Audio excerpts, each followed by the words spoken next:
My name is Tess. I was born in Sacramento and I came down here for the arts to get my art degree. Currently getting my MFA at Azusa Pacific University. And I discovered that I'm a feminist. So that's been a whole journey of self-discovery for me. That's what most of my work is about.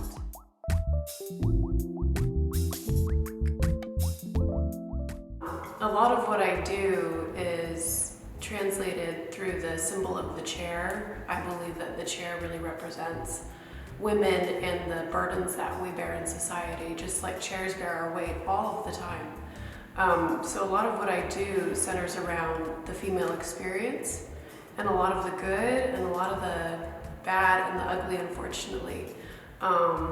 What inspires me is discovering more about my own authentic self.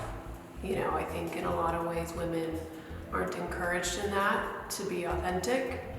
I'm really inspired by artists like Eva Hess that was authentic all the time. That's why her work was amazing. And so my goal as an artist is to really focus on how can I be more me every single day and find validity in what I do just because it exists.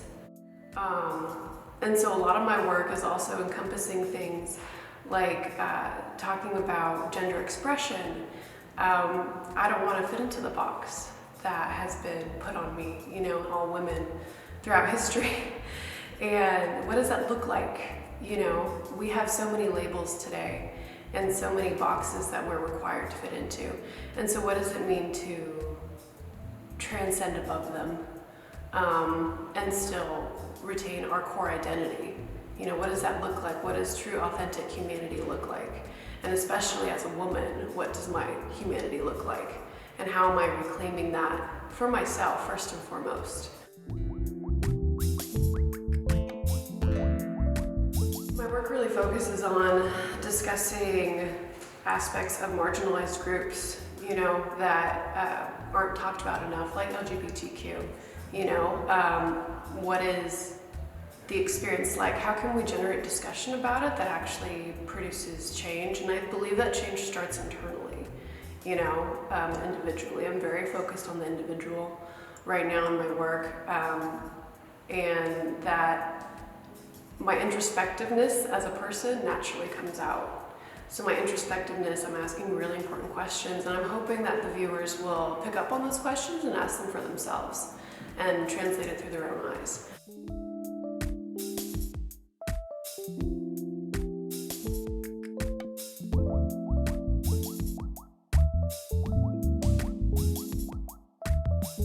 I'm really pulling on elements of humor too to open people up. I have a dark sense of humor and I really enjoy playing into that with my work. I think a lot of it has this surrealist, French kind of feel to it. And so I think that it's a gateway that I've discovered, you know. I think we all have a little bit of the bizarre in us and we're just not encouraged to express it. So my work is an invitation to let your mind play, but also from that playing come serious questions and consequences.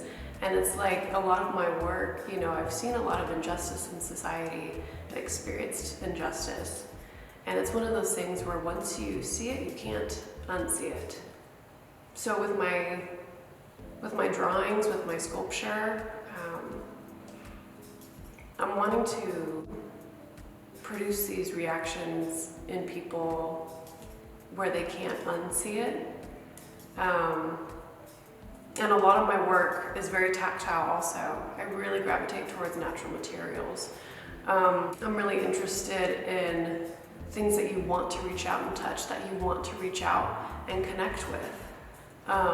That's very important to me. If your work isn't approachable, whether it's a aesthetic approachability or a visual approachability or emotional, whatever, I think that means I'm going to go back to the drawing board.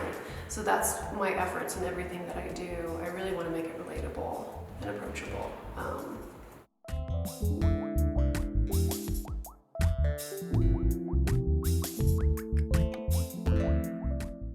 using the human body has actually been relatively new for me.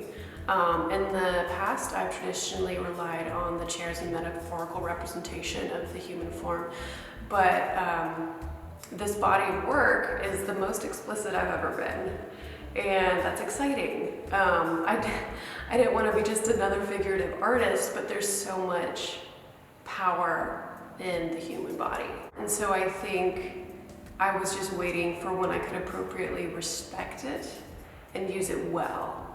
And so in my work, I actually have this piece that I'm thinking about. I have a powder blue dryer from like 1963. And I think there are obvious ways to use it, you know, talking about domesticity and second wave feminism, which I'm absolutely inspired by second wave feminism. But I think there are other conversations that need to happen today, still within the realm of feminism.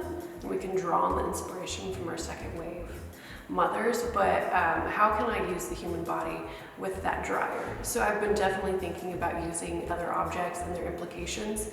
I have a trio of china pieces paired with brick, you know, so I really also like these juxtapositions next to each other, something so incredibly fragile next to something traditionally seen as masculine, you know, building, and that's why I really love these concrete drawings. So I think turning these stereotypes, these boxes up on their heads, you know, I really enjoy doing that. And I think jumping off of this current body of work, I'm going to dive into something so deep I can't even imagine. So I'm very, very looking forward to that. Thank you so much for viewing my art. I hope that you get something, you know, and that is my hope. If you want to look at more of my work, my website is tess.mcvaugh.org. On Instagram, it's tess.mcvaugh, you know, and you can see what I'm working on next or message me. Thank you so much for this opportunity, and I hope you enjoy it.